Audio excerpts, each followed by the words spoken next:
বন্ধুরা, আপনারা সবাই কেমন আছেন? আজকে আমাদের রেসিপি নিরামিষ কালীবাড়ির মাংস, যেটা মূলত দুর্গাপুজোর দিনে বা কালী পুজোর দিনে ঠাকুরকে পরিবেশন করা হয়। অসাধারণ হয় এর স্বাদ।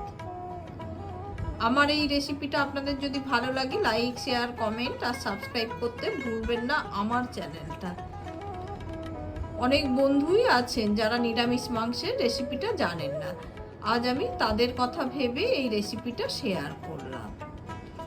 এছাড়া আমি আপনাদের দেখিয়ে দিচ্ছি, মাংসটা দেখুন একদম নরম তুলতুলে হয়েছে, খুবই সহজে ছিঁড়ে গেল। সর্ষের তেল ঢেলে নিলাম। কড়াইতে তেলটা আমাদের গরম হয়ে গেছে। দুটো তেজপাতা দিয়ে দিলাম, শুকনো লঙ্কা, দারচিনি, জিরে, গোলমরিচ, ছোট এলাচ আর লবঙ্গ দিয়ে দিচ্ছি। যেহেতু নিরামিষ মাংস তাই হিং দিচ্ছি। ফোড়নটা থেকে যে সুন্দর গন্ধ বেরোবে তখনই জানবে যে ফোড়নটা পুরোপুরি রেডি হয়ে গেছে। এবার আমি মাংসটা দিয়ে দিচ্ছি।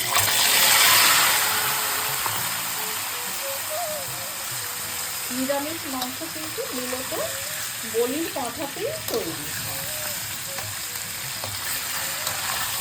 এখানে বাড়িতে সবসময় তো আর বলির পাঁঠা পাওয়া যায় না, সেই জন্য আমি এটা যে খাসির মাংস দিয়েই করছি। আপনি যদি বলির পাঁঠা পান তাহলে বলির পাঁঠা দিয়ে রান্নাটা করতে পারেন। মাংসটাকে প্রথমে খুব ভালোভাবে একটু ভেজে নেব।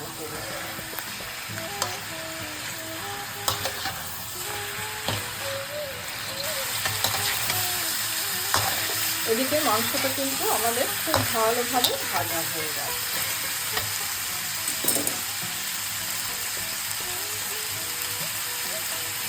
এবার আমি স্বাদ মতো নুন দিয়ে দিলাম। যেহেতু নিরামিষ মাংস তাই আদার পরিমাণটা একটু বেশি হবে। জিরে, ধনে আর আদা রাখা। এই রান্না বাটা মশলায় করলে স্বাদ বেশি ভালো হয়।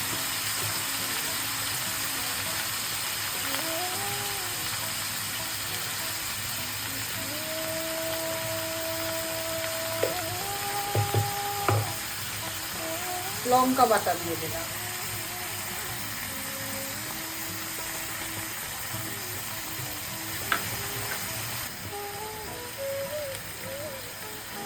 হলুদ দিয়ে দিলাম।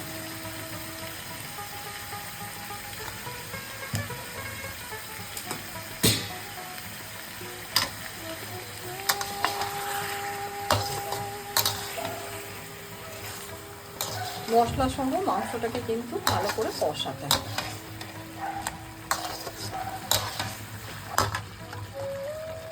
এখানে একটা গোটা টমেটো 4 টুকরো করে দিয়ে দিলাম।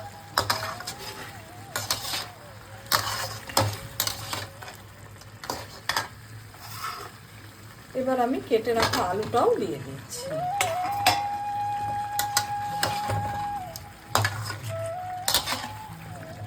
ঢাকা দিয়ে গ্যাসটা আমি অফ করে দিচ্ছি।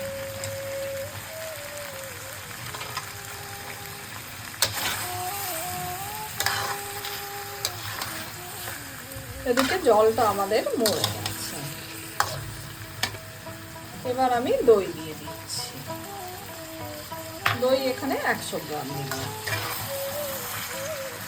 আর মাংস কিন্তু আমার 500 গ্রাম আছে।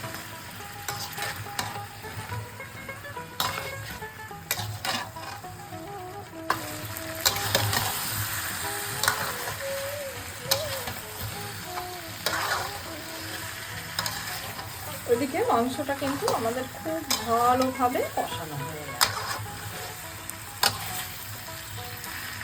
এবার আমি মশলা বাটা ধোয়া জলটা দিয়ে দিচ্ছি।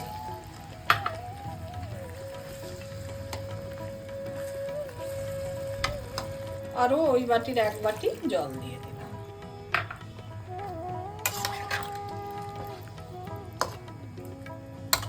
হালকা হাতে নাড়াচাড়া করে দিলাম আর ঢাকা দিয়ে দিচ্ছি। এবার আমি ঢাকাটা খুললাম। মাঝেও কিন্তু আমি ঢাকাটা খুলে ওলট পালট করে দিয়েছিলাম। এখন প্রায় সেদ্ধ হয়ে এসেছে মাংস, দেখুন ফুলেই যাচ্ছে, এদিকে জলটাও মরে গেছে।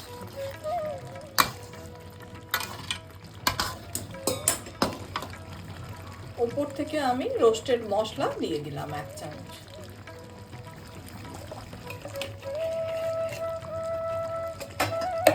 এবার আমি 1 চামচ ঘি দিয়ে দিচ্ছি, যেহেতু এটা নিরামিষ মাংস।